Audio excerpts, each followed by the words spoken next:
በስደት ጸጋ ይገኛል ይላል። በስደት ጸጋ ይገኛል። በሁለቱም በኩል ነው። ጻድቃንም ሲሰደዱ ክብር ይጨመርላቸዋል፣ ኃጢአተኛም ሰው ሲሰደድ ክብር ይጨመርለታል። አዳምን በርስት ያልተረዳውን አዳም በስደት ነው እግዚአብሔር ያስረዳው። ገነት ውስጥ ሳለ ክብሩን መረዳት ያቃተውን አዳም ከገነት አስወጥቶ ግን ጸጋ ሰጠው ማለት ነው። አዳምን ከገነት ባያስወጣው ኖሮ እግዚአብሔር በበደሌ ምንም አልመሰለውም አላወቀብኝም ብሎ ሌላ በደል ይጨምር ነበርና መቅሰፍት ይጨምር ነበር። እና ሊቃውንቱ ምን ያሉ እግዚአብሔር አዳምን ከገነት ያስወጣው አዝኖለት ነው ይላሉ። ያዝኖለት ከገነት ሲያስወጣው እንዴት አዝኖለት ይባላል? ከሞቀ ከደመቀ ከብርሃን ቤት ሲያስወጣው እንዴት አዘነለት ይባላል? ለምን መሰላችሁ? አዳም ሲበድል ከገነት ባይወጣ ኖሮ በደሌን አላወቀብኝም ብሎ ሌላ የባሰ በደል ይሰራል። የባሰ በደል ሲሰራ ደግሞ እግዚአብሔር የባሰ ጥፋት ያጠፋዋል። እንዳይነሳ አድርጎ ያጠፋው ነበር። ስለዚህ ከመጀመሪያው አስወጥቶ በደል እንዳይጨምር በመጀመሪያው በመቆንጠጡ ሌላ በደል እንዳይሰራ አደረገው። አዳምም አለቀሰ፣ ንስሐ ገባ። በንስሐው እንባ እመቤታችን በቀለችለት። ከእመቤታችን ደግሞ የሕይወት ፍሬ ኢየሱስ ክርስቶስ ተወለደለት ማለት ነው። በንስሐው ተጠቀመ። ስለዚህ እግዚአብሔር ኃጥአንንም በስደት ይጠቅማቸዋል፣ ጻድቃንንም በስደት ይጠቅማቸዋል። ያንን ሕፃን እግዚአብሔር እቅፍ አድርጎ ባረከ፣ ወደ እመቤታችን ላከ። እመቤታችን ባረከች፣ ቅዱሳን ሁሉ ባረኳቸው። ቤተክርስቲያን ህብረታዊት ተዋሂዷዊት ስለሆነች ማለት ነው። ሲኖዲቆናዊት ናት ቤተክርስቲያን፣ ጉባኤያዊት ስለሆነች ከቅዱሳን ህብረት ሁሉ አስባረከው እግዚአብሔር። በእነሱ አድሮ የሚባርከው ያው እሱ እግዚአብሔር ነው። ከዚህ በኋላ ወስደ ይህ ሕፃን መላእክትን የሚተካከላቸው ነውና ከእናት አባቱ ጋር አይኖርም። ገዳም ወስደ አባ ዘመደ ብርሃን ለሚባል ጻድቅ ስጠው አለ። ወስዶ ቅዱስ ገብርኤል ከገዳሙ በር ላይ አስቀመጣቸው። እዚያ ጊዜ የ3 ዓመት ሕፃን ናቸው። ባላ አስቀድሞ ለአበምኔቱ ተነግሯል። ያን ሕፃን ይመጣል ተቀበለው፣ ጸጋ እግዚአብሔር ያደረበት ነው ተብሎ ተነግሯቸዋል። ሲወጡ የ3 ዓመት ሕፃን እናቷ አትናፍቀው፣ አባቷ ይናፍቀው፣ በረደኛ ምን አይል ፊታቸው እንደ ፀሐይ እያበራ ፍግግ እያሉ አገኘው። ደስ ብሎ እቅፍ አድርጎ ወደ ገዳሙ አስገባቸው። እንዲያውም በሕፃንነታቸው ዘመን አንድ ቀን ሰይጣን ተገልጦ እንዲህ አላቸው፣ አንተ ልጅ ወዮልሽ ነፍስ እያሉ ሲያለቅሱ ምን ነው ልጅ አልበደልክ፣ አንተ እንዲሁ ነው የምትሰቃይ። በል ወደ እናት አባት የኔ ልጅ ነው ስላላወቅ ስለሆነ ወደ እናት አባት ሄድና ብላ ጠጣ። አንተ ምን በደለህ ነው ደግሞ ይበርዳል? አይ ምን ፈጣሪ ምን ተስኖት ቅጠሉን እንደ እንጀራ ያጣፍጥልኛል፣ ውሃውን እንደ ጠጅ ይለውጥልኛል። ፈጣሪ ምን አጥቶ በዚህ ይኖራል? ክርስቶስ እንጀራዬ ነው፣ ክርስቶስ ሕይወቴ ነው። ምን አልክ ልጄ? ጁጁ የሸምግያ ይሰማኛል። ሰይጣን ሽማግሌ መስሎ ነው የተገለጠ። ሰይጣን ባይታዊ መስሎ ይመጣል፣ መነኩሴ ማን መስሎ የማይመጣው የለም በእውነቱ ማለት ነው። እና ጸሎተኛ መስሎ ይመጣል። ከዚያ በኋላ ምን አደረገም?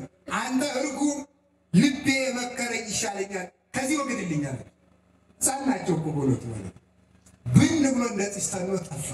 አባታችን አቡነ ገብረ መንፈስ ቅዱስ ግን እንደ መላእክት ንጹሕ፣ እንዲያውም ከመላእክት ይልቅ እሳቸው እናውቃለን። ከዚህ ሁሉ በላይ መላእክት ንጹሕ ሆነው ቢኖሩ በደል በሌለበት ዓለም ነው።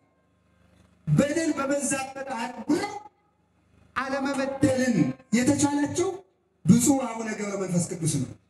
ርዕሰ ባሕታውያን መባል እኛ ጎበዝ፣ እኛ በ20 ዓመታችን መታመን አቅቶት 562 ዓመት ሳይበድሉ መኖር ለሰው እንዴት ይቻላል? እስቲ ስንት ዕድሜ ነው ያላችሁ? እኛ እኮ 30 ዓመት ዕድሜ ኖሮ የ30 ዓመት ኃጢአት የሰራን ሰዎች ነው። 562 ዓመት አንድ ሌሊት እንኳን አለመበደል እንዴት ይቻላል? አንድ ቀን እንኳን አለመሳሳት እንዴት ይቻላል? ይሄን በእግዚአብሔር ኃይል ያደረጉ እንደ ነቢያት የትንቢት ሀብት ያላቸው፣ እንደ ሐዋርያት የስብከት ሞገስ የተሰጣቸው፣ እንደ ሰማዕታት መከራን ያበዙ፣ እንደ መነኮሳት ትዕግስት ያላቸው፣ እንደ ባሕታውያን ሕዳት የተሰጣቸው፣ ከሁሉ ጸጋ የተሳተፉ ብፁዕ ቅዱስ ንዑድ ክቡር የሚሆኑ አባታችን አቡነ ገብረ መንፈስ ቅዱስ ኢትዮጵያን አስምረው ቃል ኪዳን ተቀብለው ከጨረሱ በኋላ 262 ዓመት በኢትዮጵያ 300 ዓመት በግብጽ ኑሮ 562 ዓመት ከኖር በኋላ መጋቢት 3 ቀን ዓርብ ታመሙ። ጀባላ ታመው ብዙ ታምራትን አድርገዋል። ሙት ያነሱት እንኳን የሰው ሙት የአንበሳ ሙትም አንስተዋል። እና አቡነ ሳሙኤል ጠይቋቸው ወደው ሳለ 7 ቀን አቡነ ገብረ መንፈስ ቅዱስ በር ሳይከፍቱ ቆይተዋል። ምን ትላላችሁ እናንተ? ከአንድ አባት ቤት ሄዳችሁ 7 ቀን በር ሳይከፍትላችሁ በር ላይ ቢያቆማችሁ ትላላችሁ? ይሄው አያዝኑም እኮ ጨካኞች እኮ ናችሁ ብላችሁ ቤታችሁ ትዕግስት ስለሌለን ማለት ነው።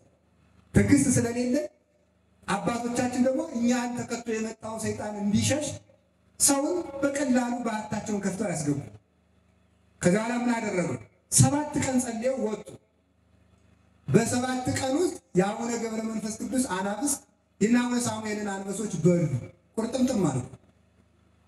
እነዚያ እያለን ናቸው። ኋላ ሲወጡ ተበልቶ አገኟቸው። እንዴ እናንተ የኔን ትቢያ ልሳችሁ ደሩ አላችሁ እንጂ ስጋ ብሉ ማን አላችሁ? ቅዱሳን ወዳጆቹ ከድካም እንዲያልፉበት የተሰጣችሁ ትበረት ተፉ አሏቸው። አንበሶቹ የበሉትን ስጋ ተፉ። አልዓዛርን ያስነሳ ፈጣሪ ወዳጆች ከድካም እንዲያልፉባቸው የሰጣቸውን አንበሶች አስነሳ ብለው ጸልየው አንበሶችን ከሙታን ለይተው አስነሳ። ቸል ያላልከኝ ጩኸቴን ሰምተህ ቁስሌን የፈወስከው ሐኪም ያንተ ነህ።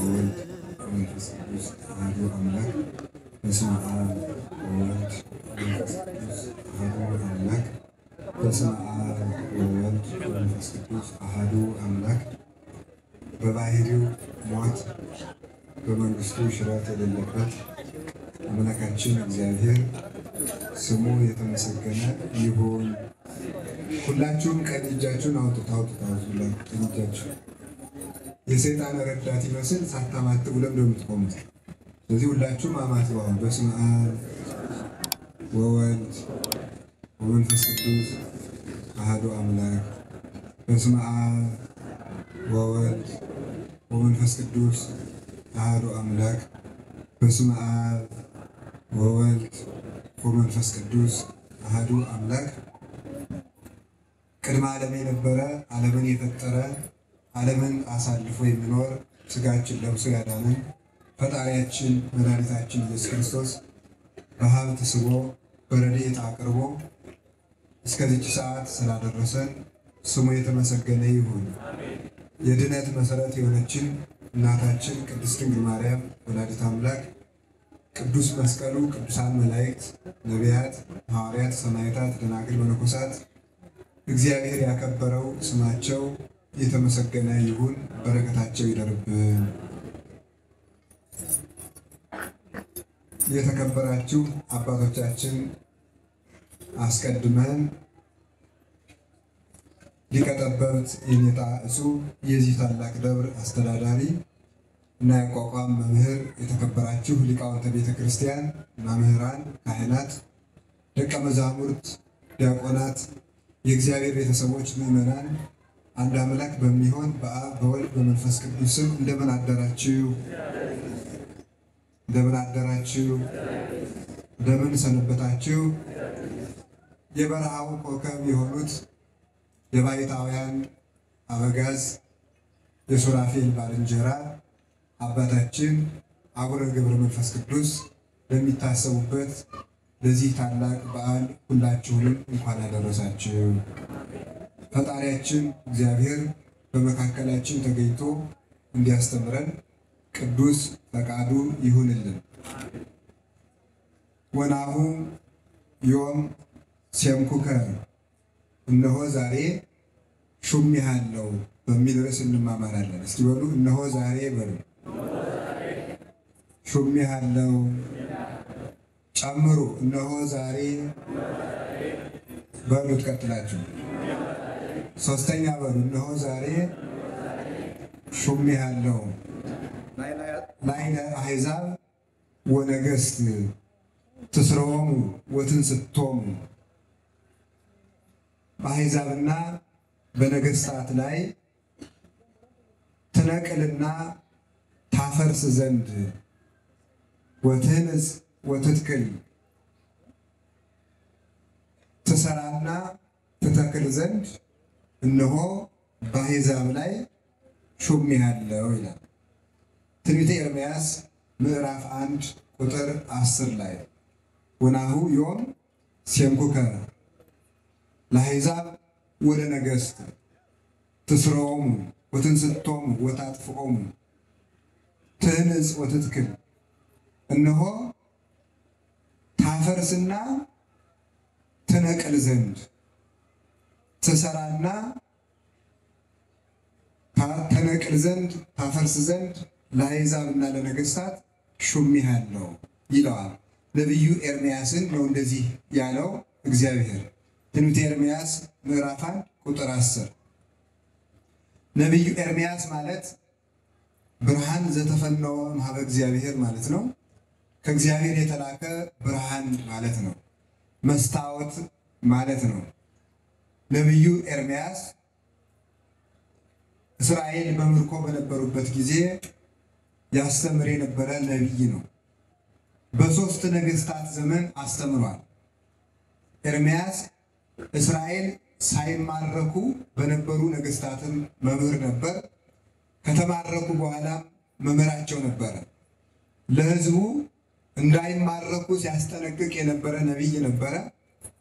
አልሰማው ብለው ሲሄዱ አብሯቸው የተሰደደ ነቢይ ነው።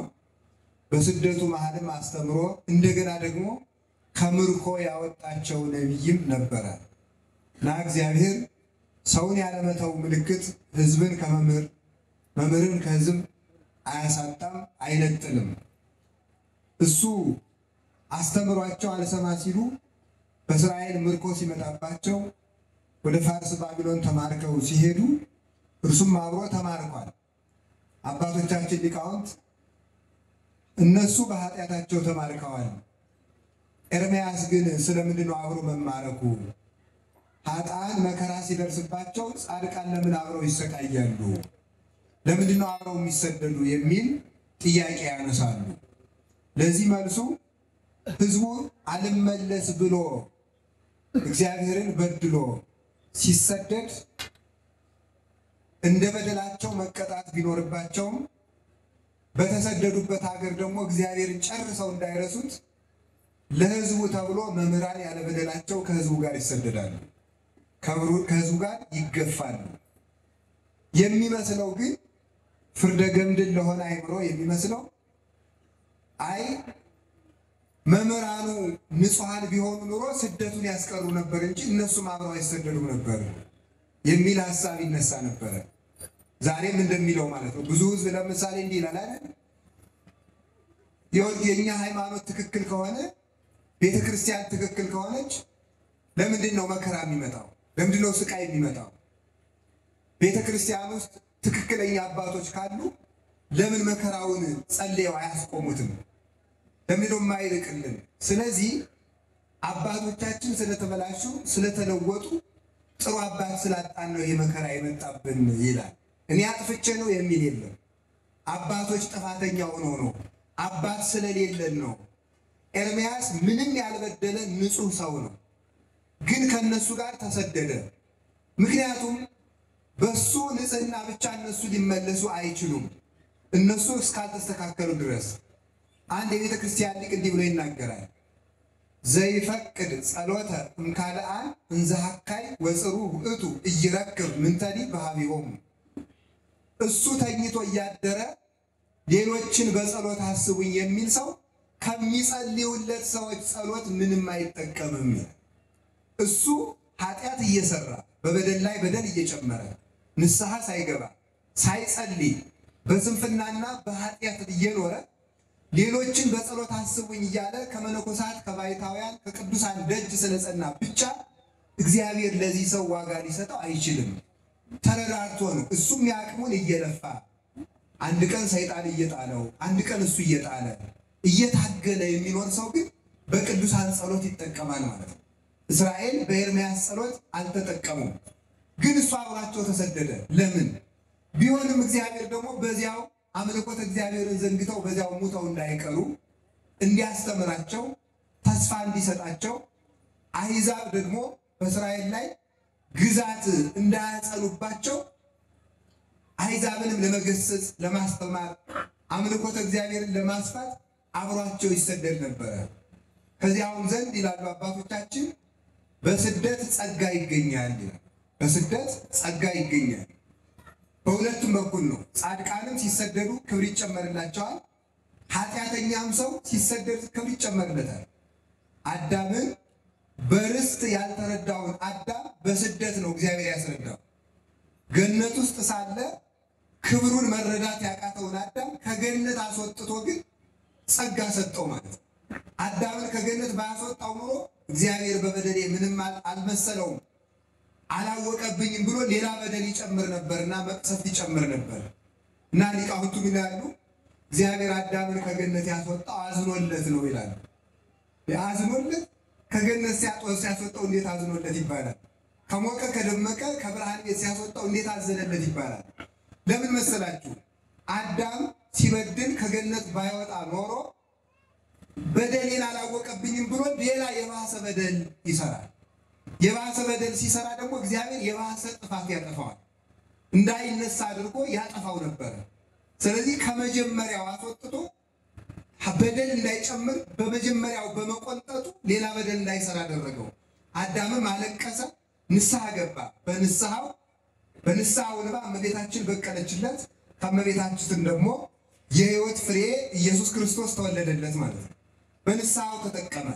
ስለዚህ እግዚአብሔር ኃጥአንንም በስደት ይጠቅማቸዋል፣ ጻድቃንንም በስደት ይጠቅማቸዋል። በሰላም ጊዜ ያልተስተካከለ ሕዝብ በስደት ጊዜ ይመለሳል። በሰላም ጊዜ ያልተመለሰ ሕዝብ በስደት ይመለሳል። ሰላም ያላስተማረውን ሕዝብ መከራ ያስተምረዋል። መብል ያላስተማረውን ረሃብ ያስተምረዋል። ጤና ያላስተማረውን ሕዝብ በሽታ ደዌ ያስተምረዋል። ነፃነት ያላስተማረውን ሕዝብ እስራት ያስተምረዋል። ጦርነት ያስተምረዋል። ችግር ያስተምረዋል። ክብር ያላስተማረውን ሕዝብ ውርደት ያስተምረዋል። መገፋት ያስተምረዋል። ስቃይ ያስተምረዋል። በዚህ የተነሳ ለእነሱም ጥቅም ነው፣ ለእስራኤልም ክብር ይጨመርለታል። እስመ እግዚአብሔር ሎቱ ስብሐት በእንተ ብዝኃ ጸጋሁ ያበዋህ ለነፍስ ውስተ ኩሉ ጻዕረ ምንዳቤ። እግዚአብሔር በልብ መታሰቡ በቃል መነገሩ ከፍ ከፍ ይበልና ነፍስን ብዙ ክብር ሊሰጣት ሲፈልግ ወደ ብዙ መከራ ሰውነትን አሳልፎ ይሰጣል። አንጥረኛው ወርቁን ሊያጠራው ሲፈልግ ወደ እሳት እንደሚጨምረው እግዚአብሔር ለሰውነት ክብር ሊሰጣት ሲፈልግ በመከራ እንድትጣል ይፈቅዳል። ምንተ ይሬስዮ እሳት ለወርቅ ዘይንበላ ያጸርዮ። ወርቅ እሳትን ከሚያጠራው በቀር ምን ያደርገዋል? መከራም ለቅዱሳን አይጎዳቸውም። ብርሃን በጨለማ ይደምቃል። ጨለማ ለከዋክብት አይጎዳቸውም፣ ብርሃናቸውን በደንብ ያደምቀዋል። መከራ ለቅዱሳን ክብራቸውን ይገልጣል። ከዚህ የተነሳ ኤርምያስ እንዲሰደድ አደረገ። በዚያ ጊዜ የተገለጠ ብርሃን የሆነ መምህር ነበረ ነቢዩ ኤርምያስ። በብሉይ ኪዳን ብዙ ቅዱሳን አባቶቻችን ከተጠሩበት ማዕረግ በላይ የተጠራ ነቢይ ነበረ። እንደ ነቢዩ ኤርምያስ ያለ ስም ያገኘ ቅዱስ በብሉይ ኪዳን ማንም የለም። እንዲህ የሚል ማዕረግ ተሰጥቶታል። ወዘይንበለ እፍጥርከ እምከርሰ እምከ አይመርኩከ። ከእናትህ ማኅፀን ገና ሳልፈጥርህ አውቄሃለሁ አለው እግዚአብሔር ይላል። ከእናትህ ማኅፀን ገና ሳልፈጥርህ አውቄሃለሁ። ወዘይንበለ ትጻእ እማኅፀን ቀደስኩከ። ገና ከማኅፀን ሳትወጣ ቀድሼሃለሁ ይላል። ከማኅፀን ሳትወጣ ቀድሼሃለሁ፣ ሳልፈጥርህ ከእናትህ ሆድ አውቄሃለሁ ብሎ ነግሮታል። እንዲህ ያለ ቅድስና በብሉይ ኪዳን የተቀበሉ ሁለት ቅዱሳን ብቻ ናቸው። አንዱ ነቢዩ ኤርምያስ ነው፣ ሁለተኛው ዮሐንስ መጥምቅ ነው። ገና ከእናታቸው ማኅፀን መንፈስ ቅዱስን የተቀበሉ የብሉይ ኪዳን ቅዱሳን ሁለት ብቻ ናቸው። እነማን ናቸው? ኤርምያስ እና ዮሐንስ መጥምቅ በእናታቸው ማኅፀን መንፈስ ቅዱስን የተቀበሉ ቅዱሳን ተብለው ይጠራሉ ማለት ነው። ነቢዩ ኤርምያስ ይሄን ብቻ አይናገርም። ዝቅ ብሎ እንዲህ አለኝ ይላል። ወመጻ ቃለ እግዚአብሔር ሀቤ፣ የእግዚአብሔር ቃል ወደ እኔ መጣ። ወይቤለኒ እግዚአብሔር፣ እግዚአብሔርም እንዲህ አለኝ ወገሰሰኒ አፉየ እግዚአብሔር እጁን ዘርግቶ አፌን ዳሰሰኝ ይላል። ሊቃውንቱ ምን ይላሉ? በኤርምያስና በኢሳይያስ መካከል ያለውን ልዩነት ተመልከቱ። እግዚአብሔር የኢሳይያስን አፍ የዳሰሰው በመልአክ እጅ ነው። የኤርምያስን አፍ የዳሰሰ ግን በገዛ እጁ ነው፣ በራሱ እጅ ነው። ይህ ምንድን ነው የሚያስረዳው? የነቢዩ የኢሳይያስን ከንፈር መልአኩ ራሱ በእጁ አልነካውም፣ በጉጠት ነው የዳሰሰው። ኤርምያስን ግን በመልአክ ብቻ ሳይሆን በገዛ እጁ ከንፈሮችን ዳሰሰ ይላል። ይህ የኃጢአትና የንጽህና ልዩነት ነው ይላሉ ቅዱሳን አባቶቻችን ሲተረጉሙ።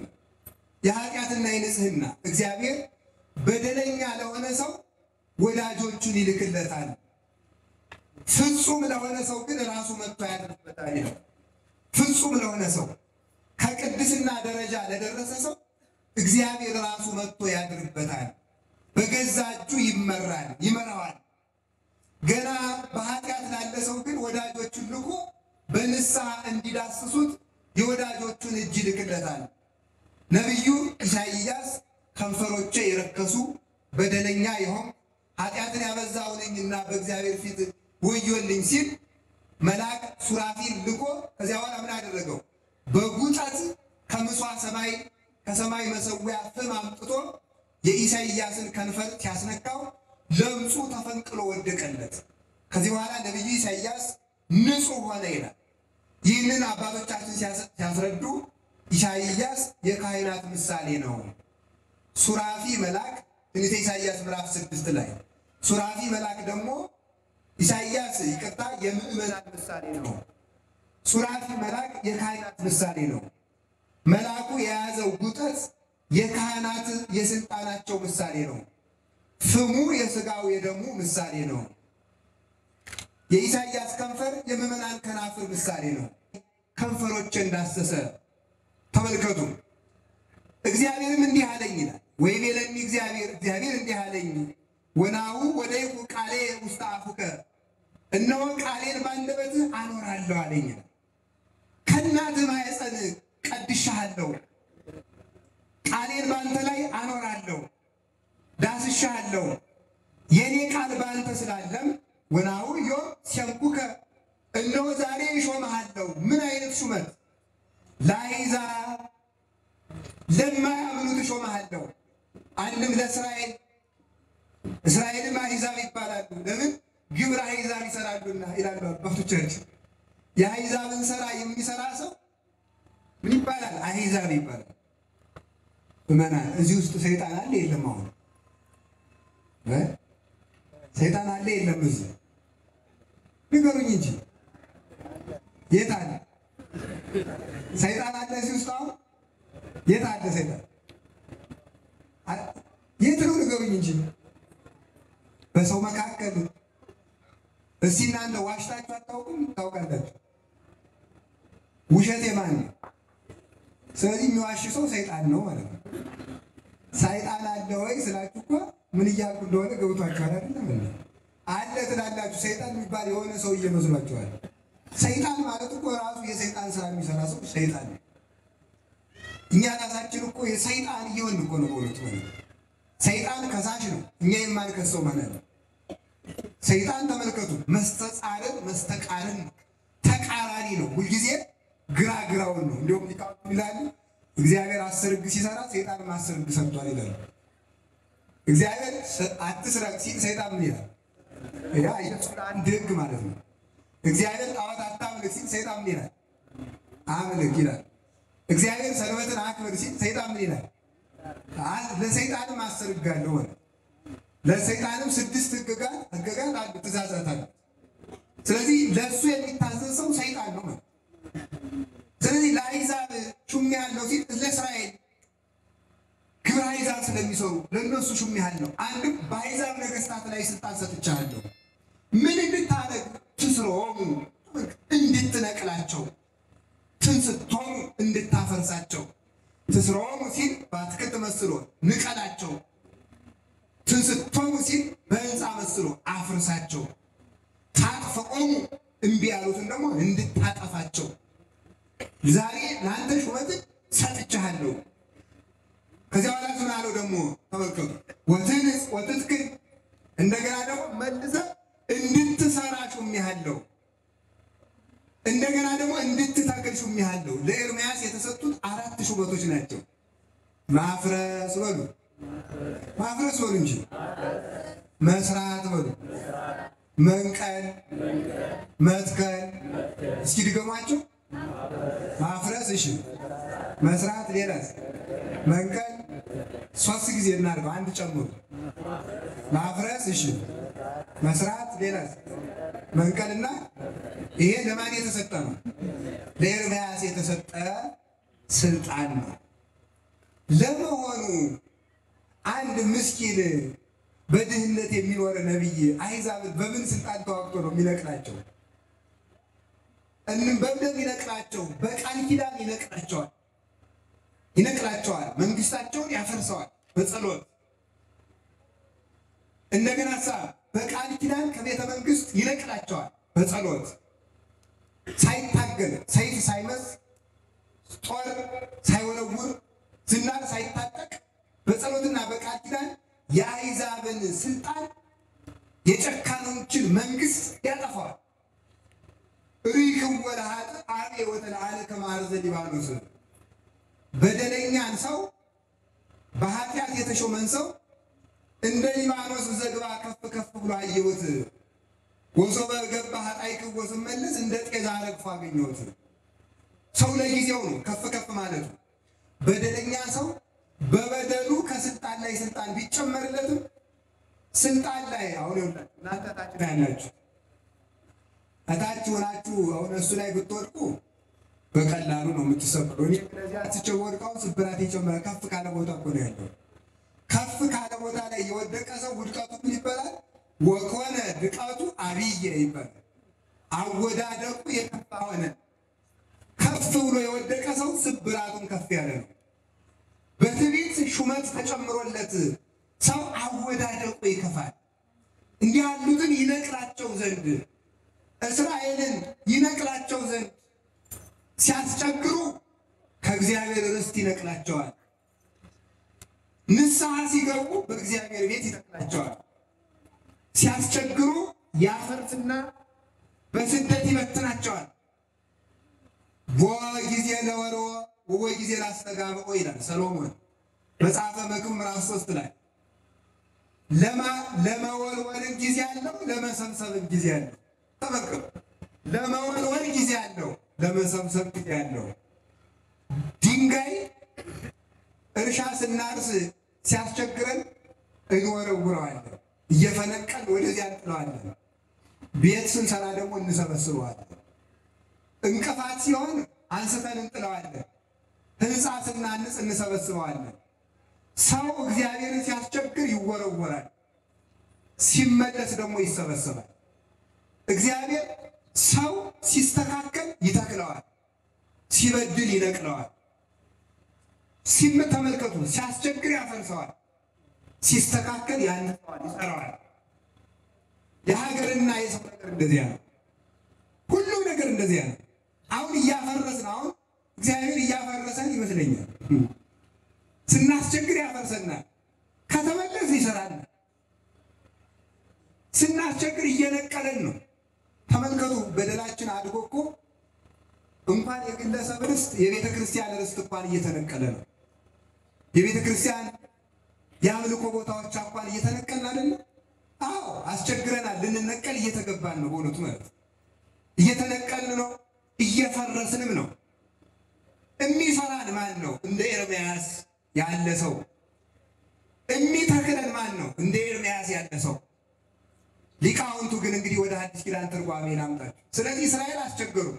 ሲያስቸግሩ እስራኤል እግዚአብሔር ስደት አመጣለሁ ብሏል። አይ አንተ ደግሞ እንደው አንድ ቀን የእኛን ሰላም ተናግረህ አታውቅም። ሁልጊዜ መሬ ጅጁ ነብይ እያሉ በድንጋይ ይሉታል። ታው መከራ መጥቷል፣ ማን ይሰማል? ታው ማን ይሰማል? ደግሞ የሐሰት ነቢያት ይመጡና ሰላም ነው፣ አይዟችሁ፣ ሰላም ነው፣ ምንም ችግር የለም ይሏቸው። ዛሬ እንደሚቀልዱብን የሐሰት ነቢያት ማለት ሰላም ነው፣ ችግር አይመጣም። ኤርምያስ አንድ ቀን ቀንበር ተሸክሞ መጣ። ምንድነው አንተ ደግሞ እንደዚህ ሸክም ያለ መከራ መጣለሁ ብሏል እግዚአብሔር። በድንጋይ አባረሩት። በሌላ ቀን ጭራሽ የብረት ቀንበር ተሸክሞ መጣ። እንደዚህ ያለ መከራ መጣለሁ። የመጀመሪያው የእንጨት ነበር። አመጣለሁ ብሏል እግዚአብሔር። የሐሰት ነቢያት ደግሞ ይመጡና ሰላም ነው እንፈውሳቸዋለን ደግሞ ይሏቸዋል። በኋላ ተሰደዱ፣ ነቀላቸው። ነቢዩም ካልሰሙ ምን አደርጋለሁ ብሎ እንዲነቀሉ በሉ እንግዲህ አላቸው። ተነግራችሁ ስላልሰማችሁ ጠባያችሁን ያሳምራችሁ ወደ ባቢሎን ሂዱ። ፍርግጥ የለም እንግዲህ አላቸው። ብትዋጉ ይብስባችኋል አላቸው። እንዳትዋጉ ዝም ብላችሁ ትብትብ ምንጣፋችሁን ተሸክማችሁ ወደ ባቢሎን ሂዱ እንግዲህ አላቸው። እያንጋጋ ባቢሎን ይዟቸው ሄደ። ከዚያ በኋላ ደግሞ ንስሐ ሲገቡ ደግሞ ተመልከቱ። 70 ዓመት ሲያበቃ ደግሞ እግዚአብሔር የባቢሎን ንጉሥ ተበቅሎ ደግሞ ኤርምያስ ደግሞ መልሶ ይዟቸው መጣ። ደግሞ ስትመጡ አላቸው እግዚአብሔር ከምርኮ ልትወጡ ነው ብሏቸው። እንዲያው አሁን እንግዲህ 70 ዓመት ባርነት ይመጣል ስላለ እግዚአብሔር በድለን ስለመጣን እንግዲህ ፍርግጥ አትበሉ፣ 70 ዓመት ተስተካክላችሁ ለዚህ ንጉሥ ተገዙ አላቸው። ኋላ አይደረሳል የመውጫ ኮሚቴ አቋቋሙ። ደግሞ እሱ ታው ብሏቸዋል። እንግዲህ እግዚአብሔር ውጡ ሲል እኔ እነግራችኋለሁ፣ ዝም ብላችሁ አሁን አርፋችሁ ተቀመጡ ቢላቸው የለም እንደራጅ አሉና ኮሚቴ አቋቋሙ። ኮሚቴ አቋቁሞ ሲሉ ተመልከቱ። ሴዴቅያስ በሚባል ሰው አማካኝነት ሲቋቋሙ ንጉሡ ሰምቶ ሴዴቅያስን አይኑን አውጥቶ በቁም አይኑን አወጣው። በእስራኤል ላይ ሕግ ጠበቀባቸው። በስደት ቢኖሩም እግዚአብሔር ቀንበር አላስወጣቸው። በከሃዲው ንጉሥ ውስጥ ምሕረት ጨምሮ በስደት ሀገር በነፃነት ይኖሩ ነበር። በገዛ እጃቸው ቀንበር አጠበቁ። ስለዚህ ምርኮውን የሚያስወግደው መስተካከል ነው፣ ንጽህና ነው፣ ንስሐ መግባት ነው፣ ፊትን ወደ እግዚአብሔር ማዞር ነው እንጂ በኮሚቴ ስለተደራጃችሁ አይደለም ብሎ እግዚአብሔር ነገራቸው። ዘመኑ ሲደርስ ንስሐ ገብተው ሲስተካከሉ እግዚአብሔር አወጣቸው። በሉ እንግዲህ እግዚአብሔር ወደ እስራኤል ልትመለሱ ስለሆነ ከአሕዛብ ሚስት ያገባችሁ ሰዎች ተፋቱ አላቸው። የማታምን ሚስት ይዞ መሄድ አይቻልም፣ የማያምን ባል ይዞ መሄድ አይቻልም ሲባል አይሆንም አንፈታም አሉ። ተመልከቱ። ሲወጡ ደግሞ ማለት አንፈታም አናደርገው ማለት ነው። ተመለሱ እንግዲህ ማትፈታ ካለ እዚያው የሚስትህን ርስት ወርሰህ እዚያው ባቢሎን ቅር እንጂ እግዚአብሔር ሀገር የማታምን ሚስት ይዘህ አትገባም። አንቺን ተከትለሽ ባልሽን ሂድ አላቸው። እምቢ ሲሉ አባሯቸው አላቸው። እስራኤል አባረው ወደ ባቢሎን ሰደዷቸው። ባቢሎናውያን ደግሞ ቀድሞ ተው እያላችሁ ጥላችሁ እንሄዳችሁ ውጡልን።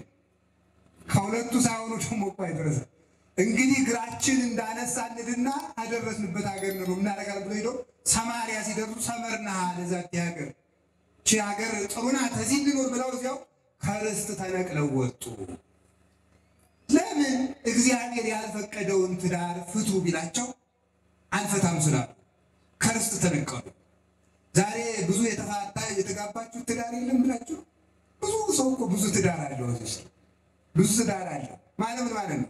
አንዳንዱ ከቁጣ ጋር ተጋብቶ ይኖራል።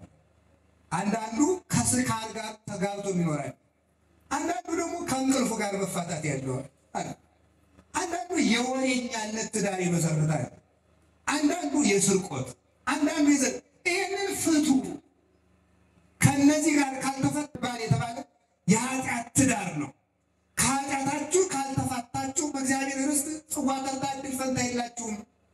ከርስት የሚነቅላችሁ ከሀገር የሚያወጣችሁ በደላችሁ ነው ማለት። ስደትን አመጣው ዛሬ ምን ይመስላችኋል? በደል መብዛቱ ነው። በደል መብዛቱ ነው። ነገም ቢሆን የእግዚአብሔር ሰዎች እኔ ነግሬያችኋለሁ፣ መንግስት ያስተካክልልን፣ መንግስት ሰላም ይስጠን ብትሉ እኔ መንግስት ሰላም ይሰጣል ብዬ አላስብም። ሰላም የሚሰጠን እግዚአብሔር ነው። ሰላም እንዲሰጠን ወደ እግዚአብሔር እንመለስ። ወደ እግዚአብሔር ከተመለስ መንግስትም ቢሆን ሰላም እንዲሰራ ያደርገዋል። ካልሰራ ደግሞ ይገለብጠዋል። የኛ መመለስ ነው ሰላምን የሚያመጣው። በቀር ማመልከቻ እየጻፍን ስላስገባን ሰላም የሚመጣ መስላችሁ? የለም። ነገስታትን የሚያስተካክል እሱ፣ ለሰዎች ቅን ፈራጆችን የሚያስነሳ እሱ ነው።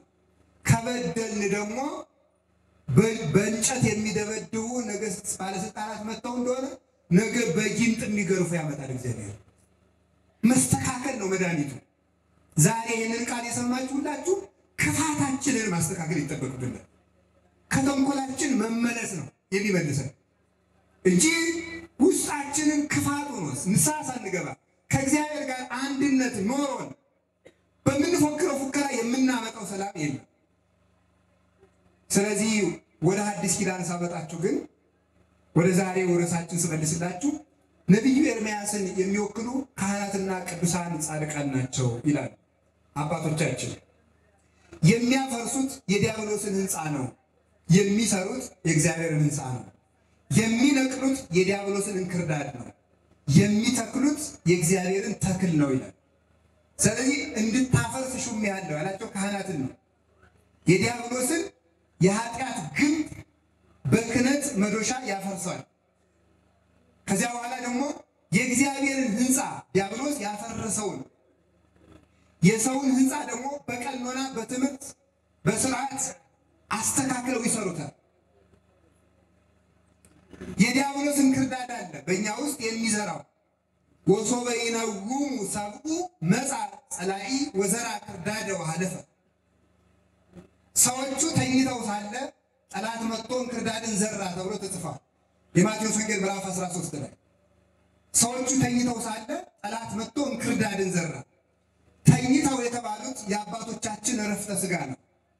ሐዋርያት ሲያልፉ ሐዋርያት ካረፉ በኋላ ሰይጣን በቢጽ ሐሳውያን በግኖስቲኮች በእነሱ አድሮ እንክርዳድን ክደትን ዘራ። እነ እንጦንስ እነ መቃርስ ካለፉ በኋላ አባቶቻችን የገዳም ስርዓት ሰርተው ከሄዱ በኋላ ሰይጣን መጥቶ ስርዓተ አበውን የሚያፈርስ እንክርዳድን በገዳም ዘራ። አባቶቻችን ሊቃውንት ውሳኔ ወስነው በቅዱስ ሲኖዶስ ስርዓት አቁመው ሰለስቱ ምዕት ቅዱሳን ሌሎቹም ሊቃውንት አቁመው ከሄዱ በኋላ በቤተ ክርስቲያን ላይ ስርዓት የሚያፈርስ ስርዓት የሚያስጥል መረድ የሚያስለቅቅ ከመረድ ውጭ የሆነ አጉራ ዘለል ትውልድ እንዲፈጠርና ስርዓት እንዲፈርስ አደረገ። በትዳሩ እንክርዳድ እንዲሰራበት፣ በምንኩስናው እንክርዳድ እንዲዘራበት፣ በቤተ ክህነት እንክርዳድ እንዲዘራበት፣ በቅዱስ ሲኖዶስ እንክርዳድ እንዲዘራበት፣ በቤተ ክርስቲያን እንክርዳድ እንዲዘራ አደረገ። የምን የክፋት የተንኮል የውሸት ስርዓት የማፍረስ ስርዓት ቤተ ክርስቲያን የማቃለል እንክርዳድን ዘራ። ሰዎቹ ሲተኙ ማለት ቅዱሳን ሲያርፉ ሊቃውንት ስርዓት ሰርተው ከሄዱ በኋላ ጠላት እንክርዳድን ዘራ። ይህንን እንክርዳድ የሚነቅለው ምንድን ነው ስትሉ አንደኛው ትምህርተ እግዚአብሔር ነው። ወንጌል እንክርዳድን ትነቅላለች። ያንን ሕፃን እግዚአብሔር እቅፍ አድርጎ ባረከ፣ ወደ እመቤታችን ላከ። እመቤታችን ባረከች፣ ቅዱሳን ሁሉ ባረኳቸው። ቤተ ክርስቲያን ህብረታዊት ተዋሂዷዊት ስለሆነች ማለት ነው። ሲኖዲቆናዊት ናት ቤተ ክርስቲያን፣ ጉባኤያዊት ስለሆነች ከቅዱሳን ህብረት ሁሉ አስባረከው እግዚአብሔር። በእነሱ ማድሮ የሚባርከው ያው እሱ እግዚአብሔር ነው። ከዚህ በኋላ ወስደ ይህ ሕፃን መላእክትን የሚተካከላቸው ነውና ከእናት አባቱ ጋር አይኖርም፣ ገዳም ወስደ አባ ዘመደ ብርሃን የሚባል ጻድቅ ስጠው አለ። ወስዶ ቅዱስ ገብርኤል ከገዳሙ በር ላይ አስቀመጣቸው። እዚያን ጊዜ የ3 ዓመት ሕፃን ናቸው። ባላ አስቀድሞ ለአበምኔቱ ተነግሯል። ያን ሕፃን ይመጣል ተቀበለው፣ ጸጋ እግዚአብሔር ያደረበት ነው ተብሎ ተነግሯቸዋል። ሲወጡ የ3 ዓመት ሕፃን እናቷ አትናፍቀው አባቷ ይናፍቀው በረደኛ ምን አይል ፊታቸው እንደ ፀሐይ እያበራ ፈገግ እያሉ አገኘው። ደስ ብሎ እቅፍ አድርጎ ወደ ገዳሙ አስገባቸው። እንዲያውም በሕፃንነታቸው ዘመን አንድ ቀን ሰይጣን ተገልጦ እንዲህ አላቸው፣ አንተ ልጅ ወዮልሽ ነፍሴ እያሉ ሲያለቅሱ ምን ነው ልጅ አልበደልክ አንተ እንዲሁ ነው የምትሰቃይ፣ በል ወደ እናት አባት የኔ ልጅ ልጁ ነው ስላላወቅ ስለሆነ ወደ እናት አባት ሄድና ብላ ጠጣ። አንተ ምን በደለህ ነው ደግሞ ይበርዳል። አይ ምን ፈጣሪ ምን ተስኖት ቅጠሉን እንደ እንጀራ ያጣፍጥልኛል፣ ውሃውን እንደ ጠጅ ይለውጥልኛል። ፈጣሪ ምን አጥቶ በዚህ ይኖራል? ክርስቶስ እንጀራዬ ነው፣ ክርስቶስ ሕይወቴ ነው። ምን አልክ? ልጅ ጁጁ የሸምግያ ይሰማኛል ሰይጣን ሽማግሌ መስሎ ነው የተገለጠ ሰይጣን ባይታዊ መስሎ ይመጣል መኖክሲ ማን መስሎ የማይመጣ የለም በእውነቱ ማለት ነው እና ጸሎተኛ መስሎ ይመጣል ከዚያ በኋላ ምን አደረገም አንተ እርጉም ልቤ መከረኝ ይሻለኛል ከዚህ ወግድልኛል ጻናቸው እኮ በእውነቱ ማለት ብን ብሎ እንደጥስተኖ ጠፋ ያን ጊዜ ሰይጣንን ድል ሲነሱት በመላኩ በቅዱስ ፋኑኤል እጅ ጽዋ ሰማያዊ ህብስት ሰማያዊ አወረደላቸው አልበሉትም በሽታው ብቻ ጠገቡ ቅዱስ ዳዊት ወእጸግብ በርየ ስብሐቲከ ክብርን በማየት ጠግባለሁ እንዳለ በማየት ብቻ ጠገቡ ይላል እግዚአብሔር ክብር ነው ጸጋ እግዚአብሔር ነው ጽዋ ህብስት የተባለ እኮ ረድኤተ እግዚአብሔር ነው አኮቴተ ስብሐት ነው ሌላ እኮ አይደለም ያ ነው ምግብ የሚሆናቸው ከዚህ በኋላ በዚያ ተምረው አደጉ ንጹህ ስለሆኑ እንደዚህ ዘመን ባይታዊ ተገለጠልኝ ያሉ መጻደቁ አይደለም ተምረው ነው ገብረ መንፈስ ቅዱስ ተምረው ትምህርት ቤት አድገው ዛሬ ሰው ብድግና ትምህርት ቤት ሳይኖር ርዕሰ ባይታውያን የሚባሉ አሉ በዚህ ዘመን ማለት ርዕሰ ባይታውያን የሚባሉ አይጥጋ ርዕሰ ባይታውያን የገብረ መንፈስ ቅዱስም ነው ተመልከቱ ሰው በመኪና እየተንሸራሸረ በመኪና እየፈሰሰ በዓለም እየተመሰገነ ከሰው ጋር የሞቀ የደመቀ ለብሶ እየኖረ ርዕሰ ባይታዊ ይባላል ታው በሕግ አምላክ ነው በዚህ እንግዲህ ደጋፊ ትኖራለህ ከፈለክ ማጉራትም ትችላላችሁ እኔ መጽሐፉን ነው የምናገረው የርዕሰ ባይታዊ የገብረ መንፈስ ቅዱስን ስም ብድግ ብሎ ለሰው ይሰጣል ራብ ደግሞ ተምረው አድርገው ነው አሁን ትምህርት አይወዱም የዚህ ዘመን ባይታዋል ተገልጦልኝ ደግሞ ተመልከቱ አንድ ነገር ይሁን ህግን የሚያፈርስ መገለጥ የለም ህግን የሚያጸና መገለጥ ለአንድ ቅዱስ እግዚአብሔር ጸጋ ሲገልጥለት ስርዓት ሊሽር አይደለም ከዚያ በኋላ ተመልከቱ አሁን ገብረ መንፈስ ቅዱስ እግዚአብሔር ያቀፋቸው እስከ ጽርሐ ያረጉ ናቸው ብለው እኔ አልማርም እግዚአብሔር ተገልጦልኛል ከዚህ በላይ እውቀት አላሉ ተምረው ፊደል ቆጥረው ዳዊት ተምረው ስርዓተ ቤተክርስቲያን አጥንተው ብሉያት ሐዲሳትን ከመምህር ስር ተምረው ነው ዲቁና ያመጡ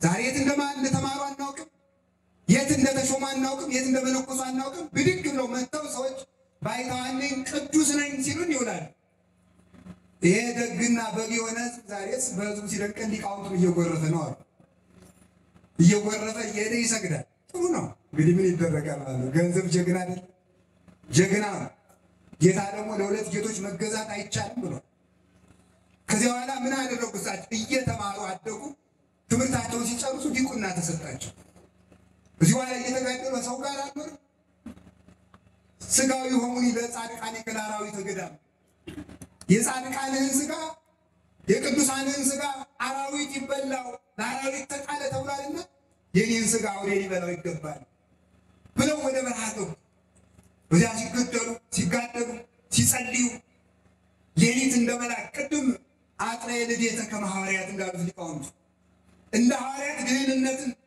መርጠው ትጋሃ ከመላእክት እንደ መላእክት ትጋሃትን መርጠው መከራን የተጋደሉ ሌሊት ተመልከቱ በጸሎት በስግደት ቀን መዓልተ ጸሎታተ ወሌሊተ ስግደታተ ሌሊት በስግደት ያድራሉ ቀን በጸሎት ይውላሉ 150ውን ዳዊት እስከ ውዳሴ ማርያም ከነነቢያቱ 40 ጊዜ በቀን ይጸልዩት ነበር ስግደታቸው እንደ መንኮራኩር ነበር ፈጽሞ አይቆጠርም 300 ጊዜ ግራ ጉንጫቸውን 300 ጊዜ ቀኝ ጉንጫቸውን ክርስቶስን እያሰቡ በድንጋይ ይደበድቡ ነበር እንዲህ እየተጋደሉ ኖሩ ከዚህ በኋላ በገቦታ ምድር የገቦታን ሰዎች ኃጢአት አይተው አለቀሱ ጸለዩ እግዚአብሔር የገቦታን ሰዎች ምርልሃለሁ ብሎ ቃል ኪዳን ገባላቸው ድውይ ይፈውሱ ጋኔን ያወጡ ነበር ጋኔን ሲፈውሱ ድውይ ሲፈውሱ ከ84 ዓመት በላይ ተጋድለው ነው ይሄ ጸጋ የተሰጣቸው ከዚያ በኋላ ይህንን ጋኔን ሲያወጡ ድውይ ሲፈውሱ ሰው ሲያመሰግናቸው ታወቀብኝ ብለው ከአራዊት ጋር ልኖራ ክብር የታወቀብኝ ብለው በዚህ ዘመን ደግሞ ምን ይባላል መሰላችሁ እኔ ዛሬ አባታችን አባ ገሌ በዚህ ከተማ ፈውስ ስለሚሰጡ እንዳያመልጣችሁ ይባላል አይተጋ ጥጋብ ማምላክ በእኛ ያልተፈረደ በማን ይፈረዳል? በእውነቱ ማለት የፈውስ ቀን ይባላል። ደግሞ ፈውስ በቀን ሆነ እንዴ? ዛሬ የፈውስ ቀን ነው። ዛሬ የድነት ቀን ነው። አንዳንዶቹም እንዳያመልጣቸው በስልክም ፈውስ እየሰጡ ነው። በስልክ አሜሪካ ሆነው ደውለው ሄሎ ሲባል አራቃጠለኝ እየተባለላቸው ነው። እና አቡነ ገብረ መንፈስ ቅዱስ ግን ሲፈውሱ ታወቀብኝ ብለው ነበር የሚሸሹት። እና አቡነ ተክለ ሃይማኖት ፈውሰው መልአክ ነው ሰው ነው ይሄ ሰው ሲባል ኃጢአት የታወቀብኝ ነበር የሚሉ፣ ጸጋ የታወቀብኝ እንኳን አይሉም፣ ኃጢአት የታወቀብኝ ነበር የሚሉ። እንዲህ ብለው ወደ በረሃ ገቡ። ስሳ አናብርት ተሰጣቸው። ከነዚህ ጋር ኑር እንግዲህ ያላቸው እነዚህ ጋር ኑር። ከዚህ በኋላ ተመልከቱ፣ ለጸሎት ሲቆሙ አብረዋቸው ለጸሎት ይቆማሉ አራዊቱ። ሲቀመጡ ደግሞ አባቱ መንገድ ሄዶ እንደመጣለት ልጅ አቡነ ገብረ መንፈስ ቅዱስ ስር ለመቀመጥ አራዊቱ ይሻሙ ነበር። አንበሳውን ይዳስሱታሉ። ወሴምኮ ውስተ ኩሉ ግብረ ደዌ አለማየሁ ውስተ ኩሉ ግብረ ደዌ ሰውን አለ ቅዱስ ዳዊት መዝሙር 8 ላይ ሰውን በእጅ ስራ ላይ ሁሉ ሹመዋል። በእጅ ስራ ላይ ሁሉ ይሄው በአንበሳው ላይ ሹማቸዋል፣ በዘንዶው ላይ ሹማቸዋል። አንበሳው እንዲያርገው ድስስ እናት የልጇን ፀጉር እንደምትዳስሰው ነምሩን ድስስ ያደርጉ ነበር። ሁሉም በመዓዛቸው ጠግበው ይኖሩ ነበር። አቡነ ገብረ መንፈስ ቅዱስ ትቢያቸው ለአንበሳ ምግብ በቅቶ ያድር ነበር። የእግራቸው ትቢያ ለነምር ምግብ ሆኖ ያድር ነበር። ከእንስሳት ከአራዊት ጋር እንዲህ እያሉ ኖሩ። የገበታን ምድር በጸሎት ታድገው አጽድቀው በቃል ኪዳናቸው ብዙዎችን ከሲኦል አውጥተው ሲፈጽሙ 300 ዓመት ሞላቸው። 300 ዓመት ተጋድለው ሲጨርሱ በል እንግዲህ ወደ ኢትዮጵያ ሂድ፣ በዚያ ኑር አለ። ኢትዮጵያ የቃል ኪዳን ምድር የቅዱሳን ቤተሰብ ማረፊያ ናት። እግዚአብሔር ቢሰደድ ወደኛ፣ ድንግል ማርያም ልጇን እዛ ብትሰደድ ወደኛ፣ ታቦተ ጽዮን ብትሰደድ ወደኛ። ምን ወደኛ ያልተሰደደ ማን ነው? 9ኙ ቅዱሳን ቢሰደዱ ወደኛ። እኛ እናሰድድም፣ የስደተኞች ማረፊያ ነን እንጂ። ስለዚህ እግዚአብሔር ተመልከቱ ኢትዮጵያን ስለባረከ የሚወዳቸውን ወዳጆችን ወደ ኢትዮጵያ ይልካል። በዛ አይነት ተጋደላቸው። መጥተው ዝቋላ ተራራ ላይ አርፈው የኢትዮጵያን ሰዎች አዩ። ያው በበዛው ኢትዮጵያውያን ሃይማኖታቸው የቀና ቢባለው በደላቸው የበዛ ሰዎችም ስላለ ኃጢአታቸውን አይተው ዝቋላ ባህር ውስጥ ገብተው 40 ቀንና 40 ሌሊት የኢትዮጵያ ሰው ካልማርክ አልወጣም ማለት በእንግዲህ ስምህን የጠራውን ዝክርን የዘከረውን እምርልሃለሁ ብሎ መልአኩን ላክላቸው። የለም መላውን የኢትዮጵያ ሕዝብ ካልማር አልወጣም ብሎ አልመለዋል። እያችሁ እግዚአብሔርን የፍቅር ትግል መታገል ይቻላል። የፍቅር ትግል ነው የሚታገሉት ማለት የፍቅር ትግል ማለት ነው። ያዕቆብ እግዚአብሔርን ታገለ። ምን ማለት ነው? በረከትን አምጣ ለሰው ብሎ ሲታገሉት እግዚአብሔር ይወዳል። በፍቅር መታገል ማለት ነው። ሐሰለከ ማለት ነው። ታጥፋን ሐሰለከ አንደኛ ልታጠፋ ለአንተ ይሄ አገባብ አይደለም። አረ ለአንተ አይገባም፣ ለአንተ ባህሪ አይመጥንም። ደምህን ያፈሰስክልን ልታጠፋን አይደለም። ማር በደላችን አታስብ፣ ስለ ወዳጆች ብለህ ይቅርታ አድርግልን ብለን እንለምን። ሲለምኑት እግዚአብሔር ይወደዋል። ከዚህ በኋላ 100 ዓመት ተጋደሉ። 100 ዓመት ባህር ውስጥ ዛሬ ይሄ ውለታ የሚታሰቡበት ነው። ምን ያህል እናንተ አሁን ፀሐይ እየመታችሁ ነው ይገባኛል። ስንት ደቂቃ መታችሁ? 100 ዓመት እንዴት ያለ ትዕግስት ነው! እና ቅዳሴው 100 ደቂቃ ይሞላል። በሷሷ ደግማ ነው ስንቀመጥ ስንዘረጋ መቋሚያ ሲሰጠን ወንበር ሲቀመጥልን ያ ተጎልተን የምናስቀድስ ማለት ነው። የሚገርማችሁ ነገር ወንበር አሁን ቤተክርስቲያን ተሰርቶ ሲያልቅ አቶ ገሌ የሚባሉ ባለሀብት ወንበር አስገብተዋል ይባላል። ሲጀመር ወንበር ቤተክርስቲያን ውስጥ አይገባም ነበር። ወንበር የሚያስፈልገው ለሊቀ ጳጳሱ ብቻ አንድ ወንበር፣ ከዚያ ውጭ አለ አያስፈልግም። ቀኝና ግራ በጳጳሱ ቀኝና ግራ የሚቆሙ ቆሞሳት እንኳን ቆመው ነው የሚያስቀድሱ። ለጳጳሱ እንደ ክንፉ ነው እንዳይቀመጡም ነበረ።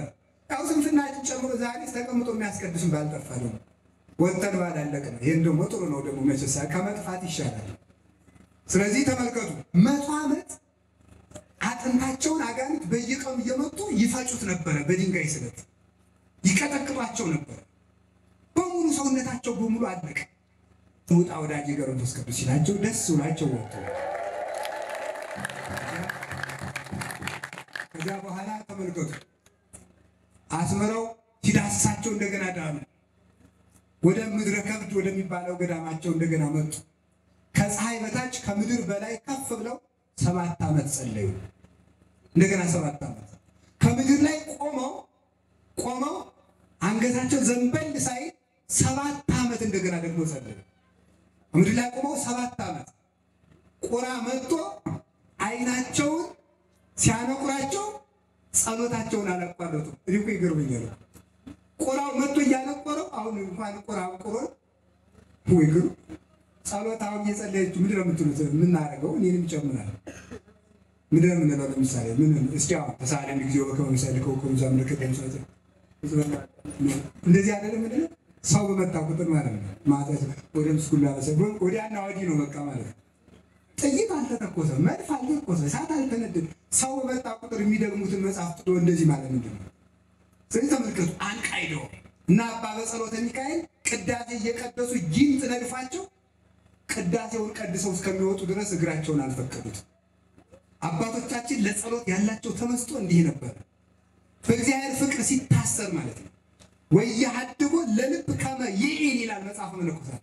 ልብ በፍቅር እግዚአብሔር ሲታሰር ፍቅር እግዚአብሔር ልብ ወጥቶ እንዲንከራተት አይፈቅድለትም፣ አያሰናብተውም ይላል።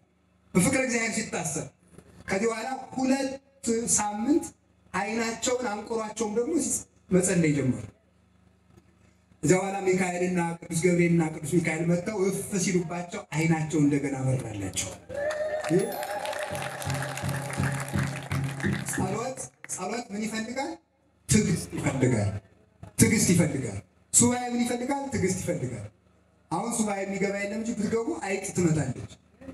አባ ፓምቦ የሚባል አባት ነበርና አባ ፓምቦ ባለሞ ሲኖር አንድ ቀን ሰይጣን ቢያረግ ይሰራ ጸሎትን መበጥበጥ ያለው አንድ ቀን ያድጋሉ።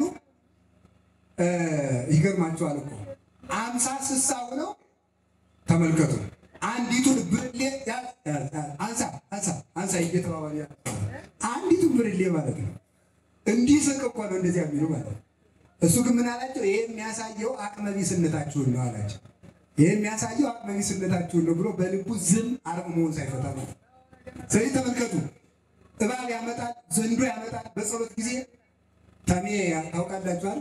ብዙ ጊዜ ያመነት ተማሪ ወደ ድቁና ወደ መርጌት ጸሎት ይጀማምርና በህልም 1-2 ቀን ሲያሰቃየው ይተዋል። ለምን ነው ሲባል የባስ እየጸለይኩ ጥሩጥሩንም እያየው አይደለምና መነካካት ነው አጉል ይላል ማለት ነው። እዚያ በኋላ ዝመለጥ ይላል ኮሽሮውን እየበላ ማለት ነው። ስለዚህ ይሄ ማለት እኮ ማለት ነው መሰላችሁ ሰይጣን በትክክል ወደ እግዚአብሔር እንድንቀርብ ስለማይፈልግ ጸሎቱን ስለማይፈልግ ነው። በምድር ላይ ሰይጣን የሚጠላው የመጀመሪያው ስራ ጸሎት።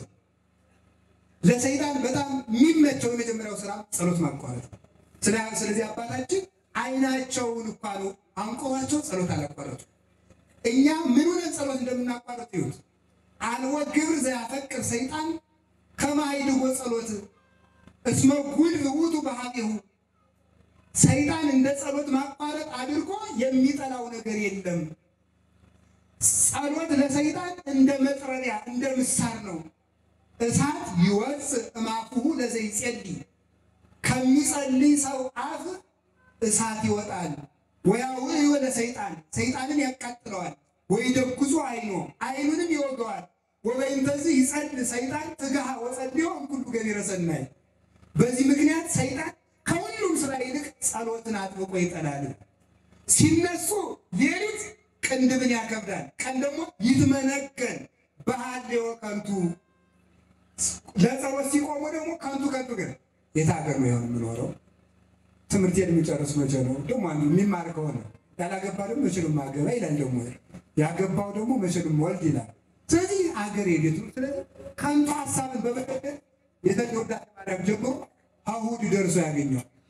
መልሱ ግን ምንድን ነው? መፍትሄው ምንድን ነው? እግዚአብሔር ያስብልኛል። እስኪ በሉላችሁ እግዚአብሔር ያስብልኛል ካላችሁ ሐሳባቸው አይበተንም። ሐሳብን የሚበትነው ስለዚህ ዓለም እየተጨነቁ መደርደር ነው።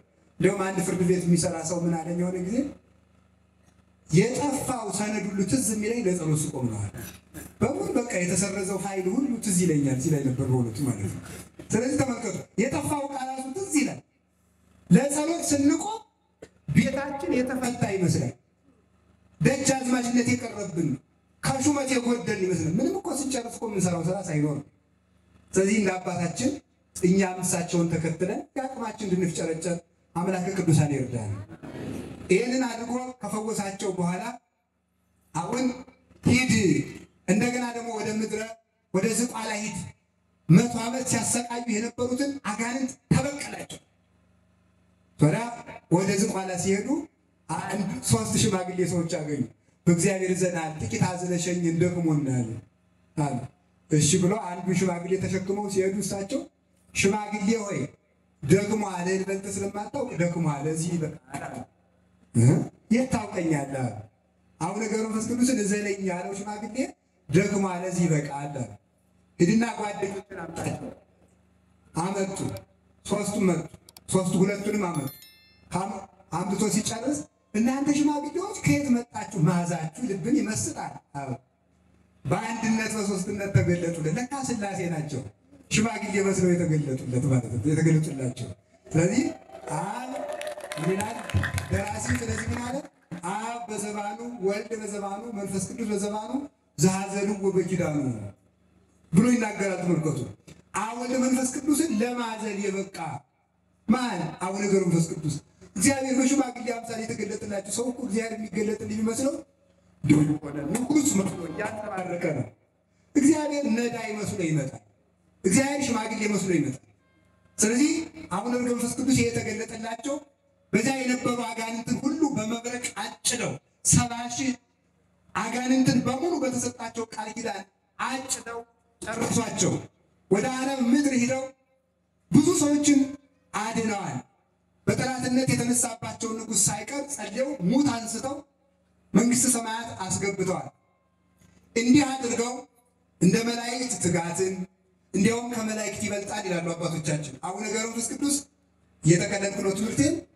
አቡነ ገብረ መንፈስ ቅዱስ ከመላእክት ይበልጣሉ። ለምን? መላእክት የሚደክም ሥጋ የላቸውም። አቡነ ገብረ መንፈስ ቅዱስ የሚደክም ሥጋ ይዘው ከማይደክም መልአክ ጋር እኩል ናቸው። የሚራብ ሥጋ ይዘው ከማይርበው መልአክ ጋር እኩል ናቸው። የሚታመም ሥጋ ይዘው ከማይታመም መልአክ ጋር እኩል ናቸው። የሚያዝን ሥጋ ይዘው ከማያዝኑ መላእክት ጋር እኩል ናቸው። የሱራፌል ባልንጀራ ናቸው። ይህን ይዘው አባቶቻችን የቅዱስ ዳዊትን ቃል ጠቅሰን አመጥተዋቸዋል። ዘያልዔሎ ለነዳይ። ተመልከቱ፣ ነዳዩን ከፍ ከፍ የሚያደርገው አባ ጊዮርጊስን በሰዓቱ ተናግሯል። በእውነቱ ማለት ነው። ዘያልዔሎ ለነዳይ ወያስሮ ለእቡይ ያረጥብ አለ ምድር ወያየብስ አለ ባሕር ይላል። ድሃውን ከፍ ያደርጋል፣ ትዕቢተኛውን ዝቅ ያደርጋል። ሰውን መልአክ ያደረገ እግዚአብሔር የተመሰገነ ይሁን ብሎ ያመሰግናል። ስለዚህ አባታችን አቡነ ገብረ መንፈስ ቅዱስ ግን እንደ መላእክት ንጹሕ፣ እንዲያውም ከመላእክት ይልቅ እሳቸው እናደርጋለን። ከዚህ ሁሉ በላይ መላእክት ንጹሕ ሆነው ቢኖሩ በደል በሌለበት ዓለም ነው። በደል በበዛበት ዓለም ሁሉ አለመበደልን የተቻላቸው ብፁዕ አቡነ ገብረ መንፈስ ቅዱስ ነው። ርዕሰ ባሕታውያን መባል እኛ በ20 ዓመታችን መታመን አቅቶት 562 ዓመት ሳይበድሉ መኖር ለሰው እንዴት ይቻላል? እስቲ ስንት ዕድሜ ነው ያላችሁ? እኛ እኮ 30 ዓመት ዕድሜ ኖረ የ30,000 ዓመት ኃጢአት የሰራን ሰዎች ነው። 562 ዓመት አንድ ሌሊት እንኳን አለመበደል እንዴት ይቻላል? አንድ ቀን እንኳን አለመሳሳት እንዴት ይቻላል? ይሄን በእግዚአብሔር ኃይል ያደረጉ እንደ ነቢያት የትንቢት ሀብት ያላቸው፣ እንደ ሐዋርያት የስብከት ሞገስ የተሰጣቸው፣ እንደ ሰማዕታት መከራን ያበዙ፣ እንደ መነኮሳት ትዕግስት ያላቸው፣ እንደ ባሕታውያን ሕዳት የተሰጣቸው፣ ከሁሉ ጸጋ የተሳተፉ ብፁዕ ቅዱስ ንዑድ ክቡር የሚሆኑ አባታችን አቡነ ገብረ መንፈስ ቅዱስ ኢትዮጵያን አስምረው ቃል ኪዳን ተቀብለው ከጨረሱ በኋላ 262 ዓመት በኢትዮጵያ 300 ዓመት በግብፅ ኑሮ 562 ዓመት ከኖሩ በኋላ መጋቢት 3 ቀን ዓርብ ታመሙ። ዘባላ ታመው ብዙ ታምራትን አድርገዋል። ሙት ያነሱት እንኳን የሰው ሙት የአንበሳ ሙትም አንስተዋል።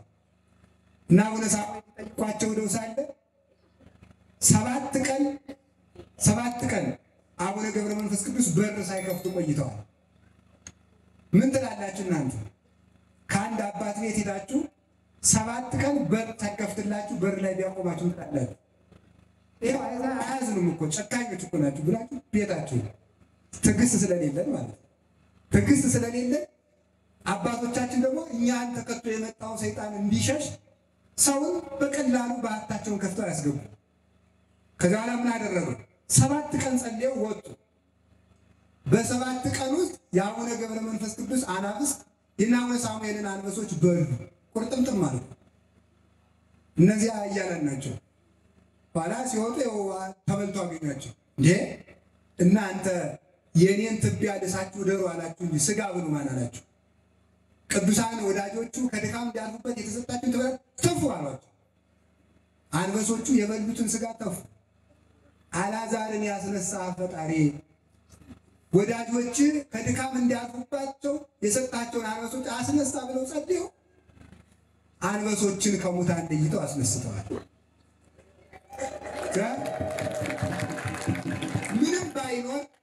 ምንም ባይኖር እንግዳ መቀበል ይገባል አይደለም? አቡነ ገብረ መንፈስ ቅዱስ እንግዳ ተቀብለዋል። በዓለም ያለው ሰው ቤት ስላለው ነው። እሳቸው በምን እንግዳ ይቀበሉ? እንግዳ ይቀበላሉ። ማንም ሰው ሲመጣ እንግዳ መቀበል ይገባል። ስለዚህ እሳቸው እንግዳ ለመቀበል የሚያበሉት የላቸው፣ ልብስ እንኳን የላቸው። ከሰውነታቸው ክንድ ከስንዝር ፀጉር አብቅሎ ያን ልብስ አድርጎላቸው ነው ይኖሩ። መላእክት ግን በብርሃን ድባብ ይጠብቋቸው ነበር። የዚህን ዓለም ነገር የሚያጡት ብዙ የእግዚአብሔርን ጸጋ ለማግኘት ነው። ልብስ ትተው ቢከተሉ፣ ቤት ትተው ቢከተሉ መላእክት የንጉሥ ልጅ ሲወጣ የንጉሱ ጋሻ ጃግሬዎች የንጉሱን ልጅ ጥላ ይዘው እንደሚከተሉት አቡነ ገብረ መንፈስ ቅዱስ የበቁ የነቁ ቅዱስ የእግዚአብሔር ልጅ ከመሆናቸው የተነሳ መላእክት በተንቀሳቀሱ ቁጥር የብርሃን ድባብ ይዘው ይከተሏቸው ነበር። ከቆሙበት ቦታ ላይ ዝናብ አይጥልም። ይገርማል።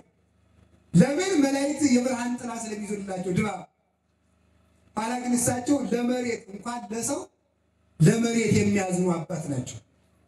መሬትን በኃጢአት ያስጠማዋት ብለው ሸሻ ይሏቸው። መሬትን በምን ያሉ? በጽድቃቸው ነው በኃጢአታቸው ነው? እንግዲህ ያልጣል። በጽድቅ እሳቸው በምንድን ነው ያሉ? በኃጢአት። እናት የዛሬዎቹ ባይታዋን ቢሆን ምን ያደርጉ ነበር? በቪዲዮ ይቀርጹና ተመልከቱ አባታችን የቆሙበት ቦታ ላይ ዝናብ አይዘንብ ነው የሚባልልን ነበር ማለት ነው።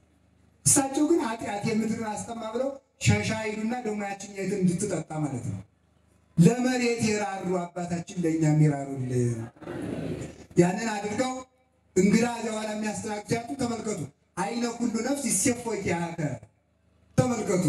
ትሰፌ ማነከው ታጸግብ ለሁሉ እጅህን ትዘረጋለህ ለሁሉ ታጠግባለህ የሁሉም አይን አንተን ተስፋ ያደርጋል የሚለውን የቅዱስ ዳዊትን መዝሙር ሲዘምሩ አቤቱ እነዚህን ወዳጆችን ማስተናግድበትን አንተ ታውቃለህ ሲሉ ከሰማይ የብርሃን ጽዋና የብርሃን ህብስት ወረደላቸው። ያንን ለእነ አቡነ ሳሙኤል በዚህ አስተናግደው ሰደዱ። ለእኛም አባታችን ወደ ዘመአሰ እወ ህብስተ ህዋ ይላል። ተመልከቱ። ድል ለነሳ ሰው የተሰወረ ህብስት ሰጠዋለሁ ይላል ራዕየ ዮሐንስ ላይ። ያ ተፈጸመላቸው። እግዚአብሔር ድል ለነሳው እንቅልፍን ሀኬትን በትጋት ነዋይ ወይም ደግሞ ፍቅረ ነዋይን በፍቅረ ቢጽ ድል ለነሳ ሰው የተሰወረ ህብስት ሰጠዋለሁ ብሎ ቃል የገባ መድኃኒዓለም ራዕየ ዮሐንስ ምዕራፍ 3 ላይ ያንን ፈጽሞላቸው ስውር ህብስት ወርዶላቸው እንግዳ በዚህ ያስተናገዱ። ለእኛም ቢሆን ባይገባንም ለሁላችን የበረከተ ህብስት ያሳትፉን። ይህንን አድርገው ሲጨርሱ እንግዲህ ጌታችን መጥቶ ዛሬ ሌሊት ከሌሊቱ በ7 ሰዓት መጋቢት 4 ቀን አስታማሚ የላቸው፣ ዘመድ የላቸው፣ ቤት የላቸው፣ እንዳንበሳ በዱ የኖሩ ናቸውና ክርስቶስን ፍለጋ ምን አደረጉ? ነፍሴ እግዚአብሔር አዳምን በአርአያውና በአምሳሉ ፈጥሮ ሲያበቃ በመልኬ ፈጥሬዋለሁ ብሎ አላዘነለት፣ አስወጥቶታል። ለአዳም ያላዘነ እግዚአብሔር ሲበድል የፈረደበት እግዚአብሔር አንቺንስ ካልተጋሽ ያዝንልሽ መስልሻል እያሉ ሰውነታቸውን ይደበድቡ ነበር። እንዲህ ብለው በመከራ አይኖሩት አባት ዛሬ ከሌሊቱ 7 ሰዓት ጌታችን መድኃኒታችን ክርስቶስ መጣ ወደ እሳቸው።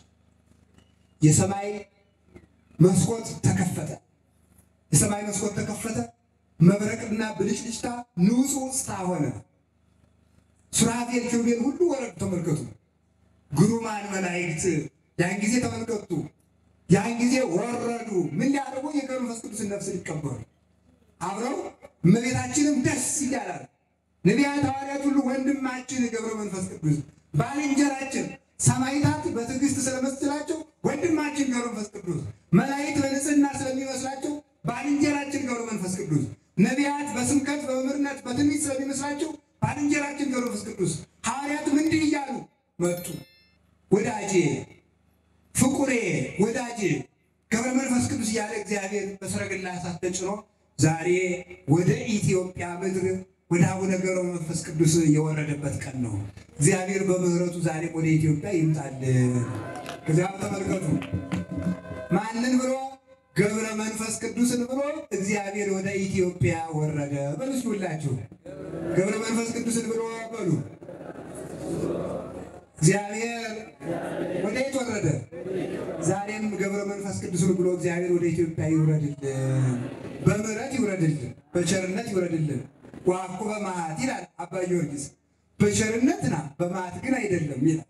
በምህረት ና በቸርነት ና በቁጣ ግን አይደለም ይላል። ተመልከቱ ማለት ነው። ስለዚህ በምህረት መጣና ወዳጄ ገብረ መንፈስ ቅዱስ ከድካም የምታፍበት እየደረሰ ምን ትለምነኛለህ? ምን እንዳደርግልህ ትፈልጋለህ? 560 የለፋ ሰው ምን ይለምናል? ምን ነው የሚለምነው? ለኔ የማይገባኝ ማን አለ? ምን አለ? ምን ነበራልኝ ያሁኑ ከዛ ምን አለ? እኔ የምለምንህ ኃጢአተኞችን ማረልኝ፣ ስሜን የጠሩትን ስሜን የጠራውን ምርሃለሁ ብልሃል ማረልኝ። ግን የኔን ዝክር የዘከረ ሰው መታሰቢያን ያደረገ በዓልን ያከበረ ሰው ሳያስበው ድንገት ንስሐ ሳይገባ ቢሞት እንኳን እባክህ ለኔ ብለህ ማረልኝ። የ500 ዓመት ልፋት ሰው ማዳን ሆነ። ለራሳቸው ምንም አለፉ። ይሄ ደግሞ የክርስቶስ ቃል ኪዳን ነው፣ በወንጌል የተቀመጠ ነው። ምን እናገኛለን? እናት አባታችን ተከተልና 100 እጥፍ እሰጣችኋለሁ። 100 እጥፍ በሉ እስኪ። አዎ የአቡነ ገብረ መንፈስ ቅዱስ እናት ስንት ናት? አንዲት አይደለም እንዴ? አባታቸውሳ አንድ ነው። ይኸው 100 እጥፍ እናት አለ። ይሄ ሁሉ ማለት ነው 100 እጥፍ። ይሄ ሁሉ የገብረ መንፈስ ቅዱስ ዘመን ሆነ። ይሄንን አፈሩ። እኔን ለተከተላችሁ 100 እጥፍ እሰጣችኋለሁ ማለት 100 እጥፍ በረከትን እሰጣችኋለሁ ማለት 100 እጥፍ በረከት ብቻ አይደለም መንግሥተ የምትሰጠው። እልፍ ምዕመን ከአንድ ዘመን ተለይታችሁ እልፍ ዘመን ታፈራላችሁ። እናንተ ብቻ ድናችሁ አትቀሩም። የስንዴ ቅንጣት ከወደቀች ብዙ ፍሬ ሆና ትነሳለች ብሏል ዮሐንስ 12 ላይ። ገብረ መንፈስ ቅዱስ የስንዴ ቅንጣት ናቸውና ብዙ የኢትዮጵያ ሰው ሰበሰቡ። ብዙም ክርዳድ ወደ ስንዴ ለወጡ። ስናላቸው ማርልኝ እስከ 15 ትውልድ ድረስ ምርላለሁ ቢላቸው መካን የሆኑ እንደውሳ መካን ቢሆኑ ሳላቸው ያንተን ገድል ካነበቡ ያንተን መታሰቢያ ካደረጉ ለመካኖች ዘር አበቅልላቸዋለሁ አላቸው እግዚአብሔር ማለት ነው። ለመካኖች ዘር እሰጣቸዋለሁ። ስለዚህ ሁላችሁም የአቡነ ገብረ መንፈስ ቅዱስ አሁን የከተማ ሰው ያደረጉም የገጠር እናቶች ያደረገ ልጅ ሲያጡ ገድል ያዝላሉ። ታምረ ማርያም ያዘ ልጅ ይሰጣቸዋል። የገብረ መንፈስ ቅዱስን ገድል አንብባችሁ ልጅ ባታገኙ ግን የገብረ መንፈስ ቅዱስ ቃል ኪዳን ሐሰት አይሆንም። ምክንያቱም ልጁ የማይጠቅማችሁ ከሆነ ላይሰጧችሁ ይችላሉና ማለት ነው። ይህንንም ጭምር ነው አብሮ የሚታመን ማለት ነው። መቀበሉ ብቻ ሲያስቀሩትም አይ ገብረ መንፈስ ቅዱስ አባቴ የማይረባይ ልጅ እንዳልቀበል ጸልየውልኛል ማለት ነው የሚባለው ማለት ነው እንጂ አይ እንደዚህ ብሎ ቃል ኪዳን ገብቶ ነበር ተብሎ እግዚአብሔር እሳቸው የማይታመኑ ገድልን የጻፈው ያጻፈውን ያነበበውን የተረጎመውን ቢያክተው የሰማውን ስሙን በመንበር የጫፍ ላይ እጽፍልሃለሁ። አንተን ያሰበን ሁሉ አስባለሁ። ዘይት በበዓል ቀን ያመጣውን ማለት መብራት ማለት ያመጣውን ክብሩን እንደ አብርሃም እንደ ይስሐቅ እንደ ያዕቆብ አድርገዋለሁ። እንደውም አቡነ ገብረ መንፈስ ቅዱስ ምንድነው ያሉት? አንድ የለመኑት አምላኬ ፈጣሪ 560 ዓመት አንተን ብዬ ለፍቻለሁና ስሜን አትደብቀዋል። ስሜን አትደብቀው በውስጥ አያት በሕይወት ሳሉ ስማቸውን ምን ነበር የሚያደርጉት? መደበቅ። ሲሞቱ ግን ግለጠው። ለምን? ሰው እንዲጠቀምበት፣ ሰው እንዲጠቀምበት ስምን ግለጠው። አዎ ይሄ በመጽሐፍ ቅዱስ መሰረት ያለው ነው። ምን አለ? ብርሃናችሁ በሰው ፊት ይብራ። አዎ ብርሃን ክርስቶስ ያደረባቸው ገብረ መንፈስ ቅዱስ ይኸው ዛሬ ብርሃናቸው በሰው ፊት እየበራ ነው። ይሄንን ቃል ኪዳን ፈጽምልኝ አላቸው። እያበሩ ነው። ድውይ ፈውሰው እያበሩ ነው። ጋኔን አውጥተው እያበሩ ነው። ሙት አንስተው እያበሩ ነው። የከተማ ሰው ነው እንጂ መጠቀም ያቃተው የገጠር ሰው በገብረ መንፈስ ቅዱስ በደንብ እየተጠቀማቸው ነው። አዝመራውን ጓሮውን አይጥ ሲበላለት የገብረ መንፈስ ቅዱስን ጠላውን ወስዶ ሲራቸው አይጡ ይጠፋለታል። የከተማ ሰው ግን ተፈላሳፊና ተራቃቂ ስለሆነ አልተጠቀምባቸዋል። እና ኢትዮጵያ የምትጠቀምባቸው አባት ብፁዕ ገብረ መንፈስ ቅዱስ ናቸው። ቅዱስ ገብረ መንፈስ ቅዱስ ስሜን ግለጠዋል እንኳንም አወቅ ናቸው። ቅዱስ ጳውሎስ ደቀ መዛሙርቱን ዘረዘረና ተመልከቱ ለለ ከመዝ አይበርጎም ማለት እንዲህ ያሉትን ወቋቸዋል። እስኪ በሉላችሁ እንዲህ ያሉትን ወቁ። ምን ወላቸዋል? ወቋቸው። ባለቤቱ ደግሞ ምን አለ? ጌታ ደግሞ ሲናገር ኢትክል ተከብቱ ሀገር እንተ ታንጸት መልዕልተ ደብር፣ በተራራ ላይ የተሰራች ከተማ ልትሰወር አትችልም አለና ተመልከቱ ስላለ በገብረ መንፈስ ቅዱስ አባታችን በክርስቶስ መሰረትነት በወንጌል ተራራነት ስለቆሙ እሳቸውን ሸፍኖ የሚያስቀር ምንም ይሄው ስማቸውን ገለጠው እግዚአብሔር በእውነቱ ማለት ምን አለ? ተመልከቱ ወያነብሩ ማይቶተ ወያቱ ማይቶተ ከማያንብርዋ ተመልከቱ ታይተ ከፈር አላ ያነብርዋ ይበተቋመ ወታበርቱ መብራት አብርቶ በእንቅብ አይደፋባትም። እንቅብ ሊደፉባት መብራት አያበሩም። መብራቲቱን በመቅረዟ ላይ ያስቀምጧታል እንድታበራ። እንቅብ ሊደፉባት መብራት አያበሩም። ገብረ መንፈስ ቅዱስ ክርስቶስ ያደረባቸው መብራት ስለሆኑ ተዳፍነው እንዲቀሩ አላደረገም። እግዚአብሔር በብርሃን ገለጣቸው በኢትዮጵያ። ስለዚህ ይባላል አማን በአማን ገብረ መንፈስ ቅዱስ ፀሐይ። ገብረ መንፈስ ቅዱስ በእውነትም ፀሐይ ናቸው፣ በእውነትም ብርሃን ናቸው። ስለዚህ እግዚአብሔር ገለጣቸው። ብርሃናቸው ክርስቶስ ነው። የእሱ ብርሃን በእነሱ ላይ ተገልጦ ይሆናልና እና ዛሬ በምድረ ከብድ ቦታው ገዳማቸው ምድረ ከብድ ይባላል። ከብድ የተባለ የእግዚአብሔር ለአቡነ ገብረ መንፈስ ቅዱስ ቃል ኪዳን ሊሰጥ ሲመጣ ምድሪቱ ያንን ግርማ መሸከም አልፏት ዝቅ ብላ ነበረ። ዝቅ ብላ እኔ እጃቸዋለሁ። ምድረ ከብድን ዝቅ ያለ ነው፣ ተዳፋት ነው።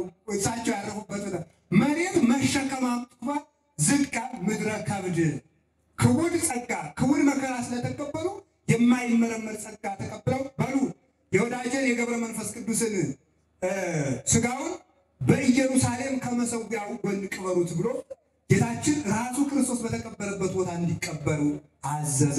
በዚያም ተቀበሩ፣ ቃል ኪዳናቸውን ተሰጡ። ስለዚህ እግዚአብሔር ለአቡነ ገብረ መንፈስ ቅዱስ እንዲታክሉ በሉ እንጂ እንዲታክሉ በሉ። እኛን አትሉ፣ እንዲነቅሉ በሉ። ማንን? አጋንንትን እንዲነቅሉ እንዲነቅሉ በሉ። እኛን በሉ ከኃጢአታችን እንዲነቅሉ እንዲተክሉ በሉ። በመንግስተ ሰማያት እንዲተክሉ እንዲያፈርሱ በሉ። የዲያብሎስን ተንኮል እንዲያፈርሱ በኢትዮጵያ ውስጥ ያለውን የዲያብሎስን ተንኮል እንዲያጠፉ እግዚአብሔር ስልጣን የሾማቸው ቀን ነው ዛሬ። በዚህ ቃል ኪዳን ሾሟቸዋል። ኢትዮጵያን አስራት አድርጎ ሰጥቷቸዋል። እናታቸውን አባታቸውን ዘመዶቻቸውን ጥለው ስለመጡ የኢትዮጵያ ሕዝብ የገብረ መንፈስ ቅዱስ ዘመድና አስራት እንዲሆን እግዚአብሔር ቃል ኪዳን ሰጥቷቸዋል። እኛ የገብረ መንፈስ ቅዱስ ልጆች ከሆን በእውነቱ ኢትዮጵያ ገብረ መንፈስ ቅዱስ አምና ከሆነች ይጠብቋታል፣ ትጠበቃለች። ስለዚህ የኃጢአታችን ግንብ ያፈርሱልን፣ ከኃጢአታችን መንደር ነቅለው ወደዚህ ያምጡን፣ የተነቀልነውን ደግሞ በዚህ ይትከሉን። በልቡናችን በሀገራችን የተተከለውን እንክርዳድ አቡነ ገብረ መንፈስ ቅዱስ ይንቀሉልን። ስለዚህ ምንድነው ያለ መሰላችሁ? አቡነ ገብረ መንፈስ ቅዱስ ኢትዮጵያ መጥተው ተራራውን እየዞሩ ይላል ገድላቸው፣ እየዞሩ አትክልቱ ሀያጠጡ ነበር። እሾውን ምን ያሉ ያቃጥሉ ነበር። አይተው ደስ ይላቸው ነበር። ምን ማለት ነው? እኛን የሚቆጠቁጡን እኛን በቃል ኪዳናቸው የሚጠብቁን ዛሬም ቢሆን እናንተ ተመልከቱ እንጂ ሳይኖረን ጠግበን የምናድርባት ኢትዮጵያ ገብረ መንፈስ ቅዱስ ስላለው አይደለም ነው እኮ። ሳንጠነቀቅ በጤና የምንኖርባት ኢትዮጵያ ገብረ መንፈስ ቅዱስ ስላለው አይደለም። ተክለ ሃይማኖት ስላለው አይደለም። ኃይል ሳይኖረን የምናሸንፍባት ኢትዮጵያ የኢትዮጵያ ሰው ሰራዊት ሳይበዛ ጦር ሰራዊት ሳይበዛለት ድል ይነሳል። ሳይኖረው ጠግቦ ያድራል። መድኃኒት ሳይኖረው በጤና ይኖራል። ኃይል ሳይኖረው ያሸንፋል። የኢትዮጵያ ሕዝብ ገኖ የመኖሩ ምስጢር በታቦተ ጽዮን በወላዲተ አምላክ በአቡነ ተክለ ሃይማኖትና በአቡነ ገብረ መንፈስ ቅዱስ ነው። የእነዚህ ቅዱሳን በተሳቱ ቅዱሳን ነው ኢትዮጵያ ገና የምትኖረው። አሁንም አንበሶችን ያለ ስጋ ያጠገቡ ገብረ መንፈስ ቅዱስ የኢትዮጵያ ሕዝብ በድህነት ጠግቦ እንዲኖሩ እያደረጉ ነው። ይሄ ምስክር እኮ ነው። እስቲ አሁን በኑሮ ውድነት ሳይበላ ያድራል ኢትዮጵያ ውስጥ ሰው። ኮሮና ሲመጣ አሁን ምኑ ነን ተጠንቅቀን እንሄዳለን። ጣሊያን አሜሪካ ያን ያለ ቅጠል ሲረግፍ ማስኩን ይጠብቃል። እኔ አሁን አንዳንድ ጊዜ መንገድ ሰል በዚያ በአውሮፕላን ጣቢያው አካባቢ ወደ አዲስ አበባ ለጉባኤ ሰ ማስያርጉ አባ ማስያርጉ እያሉ ሲበጠብጥኝ ይነደኛል አይደል? እንዳልናገር ችግር እንደው ምን ያለ ዳገኝ ቢያስሩኝ ስዬ ዝም እላለሁ። ዝም ብዬ እሺ ብዬ አደራቁሬ አንዳንድ ቀን ፎጣዬን አፍንጫዬን አድርጌ ይሄን ማስካውንም ልጅ እላቸዋለሁ። ደህና ብለው ዝም ይላሉ። አሪያ እነሱ የሚመስላችሁ አይቄሶች ሁልጊዜ እንዳስቸገራችሁ እያሉ ነው። እኔ አስቸጋሪው እኛ አይደለም ማምነው ስለማውቅ ነው። ስለዚህ ደግሞ በዚህ ደግሞ እንዳንከሰስ እኔ ግን አሁንም ብዬ የምናገረው ደግሜ እላለሁ፣ ኢትዮጵያን የጠበቋት ገብረ መንፈስ ቅዱስ ተክለ ሃይማኖት ወላዲተ አምላክና ቅዱሳን ናቸው። እነዚህ ቅዱሳን ናቸው የጠበቁት ከመቅሰፍት ያዳኑ። ነገም የተቃጣውን ጦርነት የሚያጠፉልን እነሱ ናቸው። በረከታቸው ይደርብን። በቃል ኪዳናቸው አምነን ለመጠቀም ያብቃል።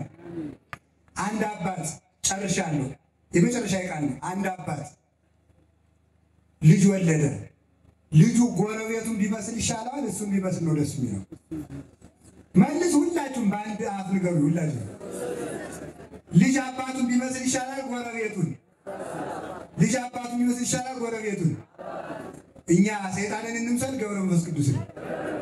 አሁን ገብረ መንፈስ ቅዱስን ለመምሰል ያብቃል። ጸሎት አታቋርጡ፣ ሰው ውደዱ። እሳቸው ለአውሬ ያዝኑ ነበር፣ እኛ ግን መተዛዘን አቃተን። ሰው ለሰው ካላዘነ እንዴት የገብረ መንፈስ ቅዱስ ልጅ ይባላል? እንዴት የእሳቸው አስራት እንሆናለን? ሰይጣን አንሆን፣ እርስ በርሳችን እንረዳለን። እሳቸው ለአውሬ መግበዋል፣ እኛ ደግሞ አንተዛዘንም።